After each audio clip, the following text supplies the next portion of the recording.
আসসালামু আলাইকুম। আজকে আমি সকালবেলা হাঁটতে বের হয়েছি। আমার বাসার সামনে দিয়ে যাচ্ছি।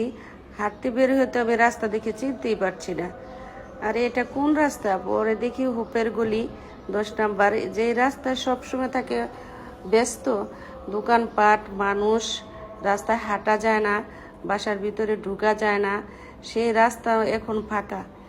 আমার দেখে তো অনেক ভালো লেগেছে। আরে রাস্তাঘাটে তো কোনো মানুষ নাই, কিছু নাই, কি শান্তি।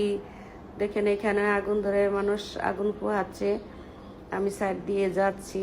আমার তো অনেক ভালো লেগেছে, কারণ এত ফাঁকা রাস্তা কখনোই পাই না। এই ঈদ আসলেই এরকম ফাঁকা থাকে। আর করোনার সময় ছিল, করোনার সময় তো কোনো ময়লাও ছিল না, পুরো পরিষ্কার ছিল রাস্তা। কিন্তু এখন ময়লা আছে রাস্তায়, ঝাড়ু দিচ্ছে ওরা, কিন্তু রাস্তা খুব ফাঁকা। একটা মানুষও নাই, দেখেন একটা দোকানপাট নাই, একটা লোক নাই, কিছু নাই এখানে।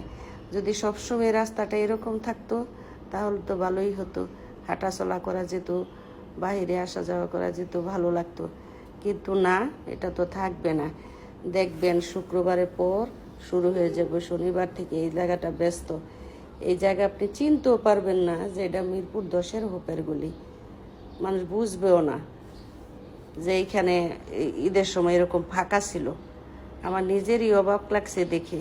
আমি অনেকক্ষণ দাঁড়িয়েছিলাম দেখার জন্য, আমি দেখি জায়গাগুলো কেমন, কারণ পরে তো আর দেখতে পারবো না।